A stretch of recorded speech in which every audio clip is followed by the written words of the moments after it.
Welcome back everyone. Hi, if you're new, I'm Tori, and today let's talk about some of the priority tomes on my TBR for the fall. I think some of these are gonna roll into winter, but that's fine because from now until the end of the year, I am pretty much reading nothing but tomes. So I have quite a few to share with you. I hope you all enjoy this video. Let's get into it.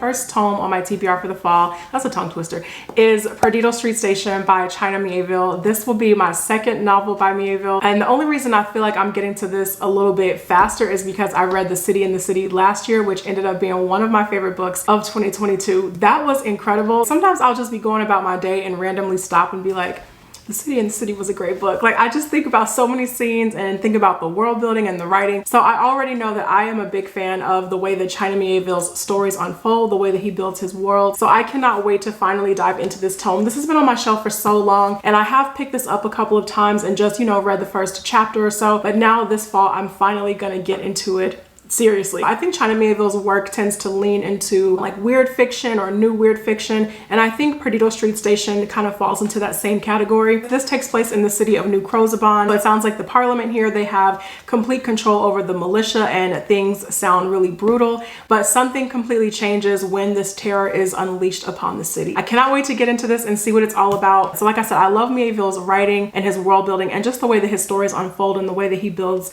all these different cultures in his books. So I'm excited to get into this because it is so long. Next on the TBR, I have The Mirror Empire, and this is book 1 in the Warbreaker saga. I'm already a fan of Cameron Hurley from The Light Brigade, which is another book that I think about a lot. I love The Light Brigade. I actually want to reread it one day because it's just always on my mind. So I love The Light Brigade, but now I'm really excited to see what Cameron Hurley is gonna do writing fantasy. But this sounds great. The premise of it reminds me a little bit of something like the Broken Earth Trilogy by N.K. Jemisin. We have this world that is accustomed to these catastrophic events happening, the world always ending. And on the eve of one catastrophic event in particular, it sounds like we're gonna have these characters come together in different ways and have to stand up and defend this empire. So we'll see how this goes. Again, cannot wait to see how Cameron Hurley handles high epic fantasy, and I'm really hoping I enjoy this. Next on the TBR is Warbreaker by Brandon Sanderson, and this is a standalone novel in the Cosmere. I'm actually participating in a live show at the end of October that's being hosted by Elle from Elliott Brooks, so I'm really excited for that. And I've never read Warbreaker before, so now is finally the time to get into this book. I've heard bits and pieces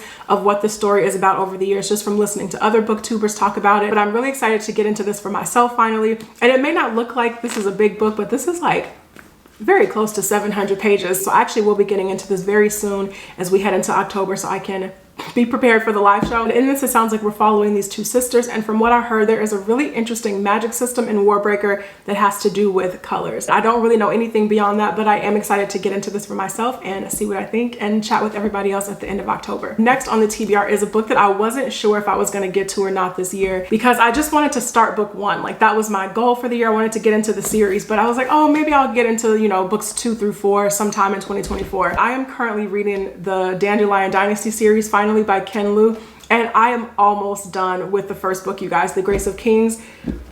This book is incredible. It is so good. I am confident that this is going to be somewhere on my best books of 2023 list. It is amazing. Actually, by the time this video goes up, I probably would have already finished it, and I already know by the end of it, I am going to need book 2 immediately. So I will be getting into The Wall of Storms before 2023 is over. Book 1, I'm telling you, just completely took me by surprise. Going into this series for the first time, I did have a feeling that I was gonna enjoy it, but now that I'm reaching the end of The Grace of Kings, it's really hitting me like how incredible this book has been. It's so historical. It has this sweeping feel to it. We've had these 2 focal characters throughout the course of book 1, but you're really hopping around the world in different perspectives and seeing how this unification has affected people in these different regions, and also seeing people step up in different ways to start this revolution. It is really excellent, but very heavy on the historical side, which I've loved so much reading this book so far. So The Wall of Storms, I'm not even done with book 1, and I already can't wait to get into the second one.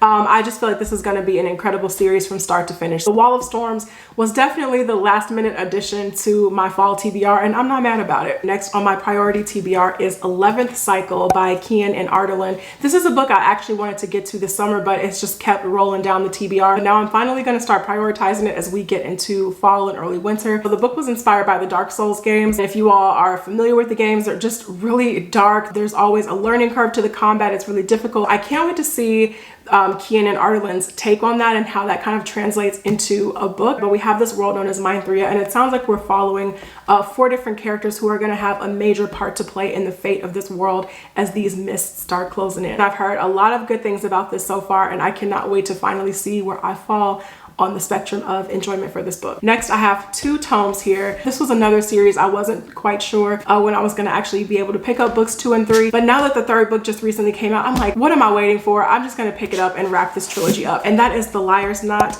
and Labyrinth's Heart. And these are books 2 and 3 in the Rook and Rose trilogy. The Mask of Mirrors, I love any chance I get to talk about The Mask of Mirrors. The Mask of Mirrors was so good. It was a book that I read at the very end of 2022 and would have made my best books of the year list if I had just waited to actually film that video. But The Mask of Mirrors was incredible. I loved just every single element of that book. I love the world building, the politics, the entire cast of characters. It was just a fantastic read from start to finish. We do get perspective from different characters throughout the book, but one of our main characters is Ren, and she's a con artist. And the first book is this one long con, and she is trying to scam her way into this noble house.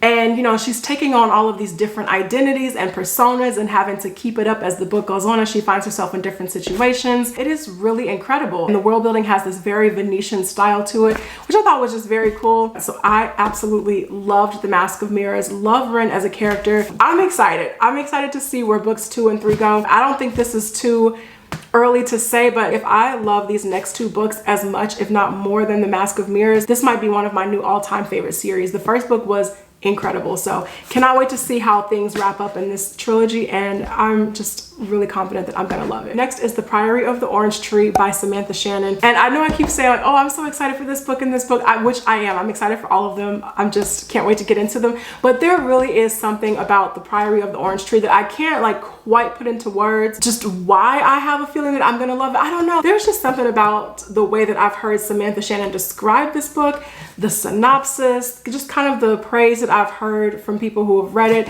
I don't know, this just sounds like something that is just really gonna speak to me, and at least I hope it does. I've always had a good feeling about The Priory of the Orange Tree, and I'm just really hoping that once I get into this book that feeling actually holds up. And I'm going in a little blind. Like, I still don't really know what this is about. I just know that we have these different regions, and you know, people in the world have different opinions about dragons. So that is kind of my base knowledge going into the story, and I do want to keep it that way just to, you know, go in and just experience this world and let things unfold. So fingers crossed that I love Priory, but of all the books that I'm going to be reading this fall, this is the one where I would say I have like the highest expectations and the one that I feel like I'm just really going to fall in love with. So we'll see, fingers crossed. Next on the list is The Will of the Many by James Islington. And this is a book that I was excited about, but it wasn't like very high up on the TBR. It was like kind of mid-tier TBR, you know, maybe towards the end of the year, maybe early 2024.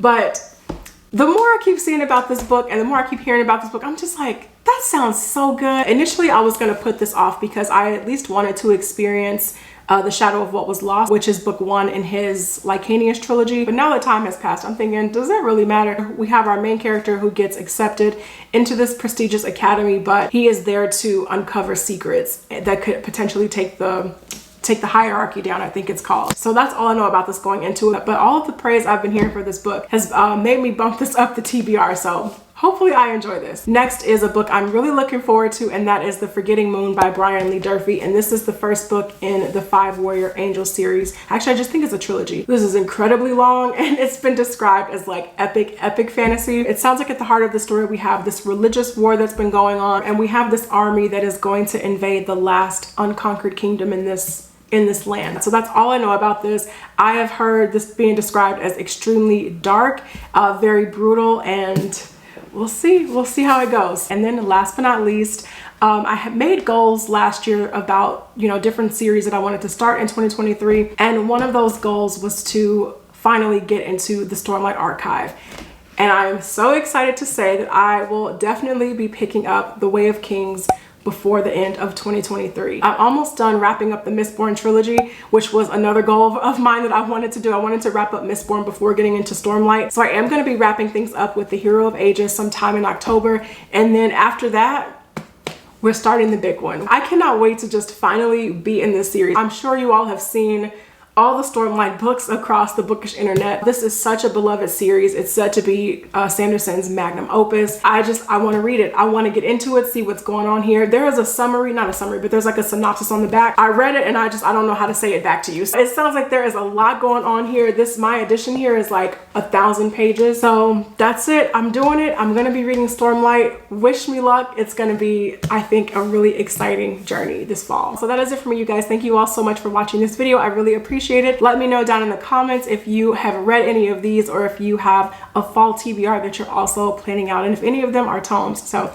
I want to hear about it and I will see you guys in the next video. Take care.